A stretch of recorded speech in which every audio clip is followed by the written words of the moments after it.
Hey there, Stampers, and thanks for joining me today. Today I have a gorgeous Easter card using the new Easter Blessing stamp set and the Nature Walk stamp set. It shows a really fun technique that I think you're going to love, and it's beautiful. Thanks to my friend Lee Connery for the inspiration for this gorgeous, gorgeous card. Let's get started. Okay, I'm going to start with our big shot work on this card. We have both a textured impressions background and we have two cutouts from the ovals framelits. We'll start with our textured impressions folder, so you'll want your multi-purpose platform on tab 1. Remember, open face sandwich, the other half is already through there. Place the white panel on the inside, dimensions are on my blog. Sandwich that between two cutting pads and place it on tab 1 and then crank it through the big shot. And when you're done, you have this gorgeous texture for the background of your card. Simple and beautiful. Okay, next we're going to pull the multi-purpose cutting platform out and close it so it's on tab 2. Place one cutting platform down. Now I have a half of a white sheet of 8.5 by 11 here. I'm actually going to cut both of our ovals at the same time because we're cutting two. We want the largest oval and the scallop oval, which is slightly larger than the largest oval. Does that make sense? Largest oval, scalloped oval, slightly larger. All right, I guess we're good. Try not to make fun of me too much. Okay. It makes sense to me. Hopefully it made sense to you. I just put a Post-it note down. So sticky side, holding those two together so they don't wobble around.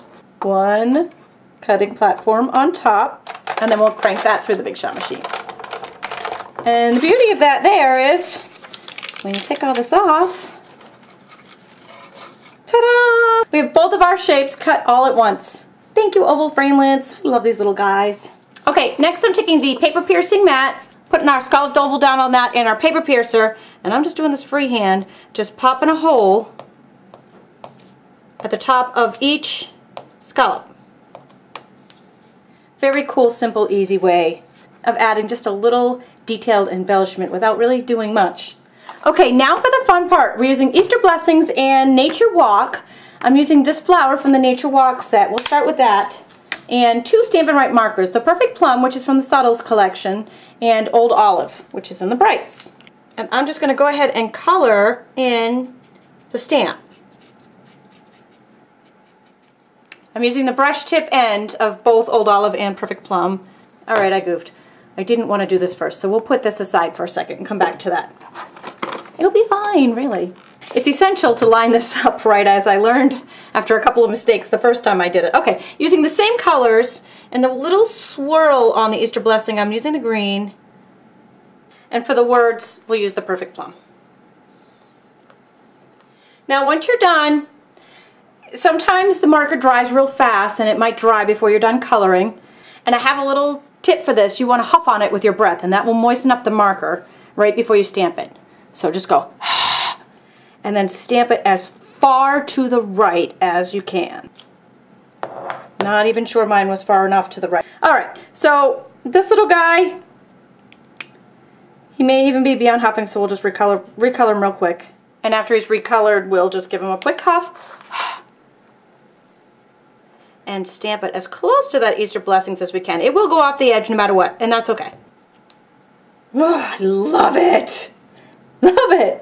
After we've done that, I'm going to do some quick work with my blender pen just on the flower that we just stamped. So I brought in some scrap paper just to make sure that our blender pen is clean. And then what I'm actually going to do is just kind of color in with no color. So what it's really doing is pulling the marker, almost smearing it really, but into a beautiful effect here. Because the marker's water-based, the liquid from the blender pen will moisten it up and, like I said, kind of smear it a little bit. And it just looks very, very, very cool. See how soft that made it and almost colored in?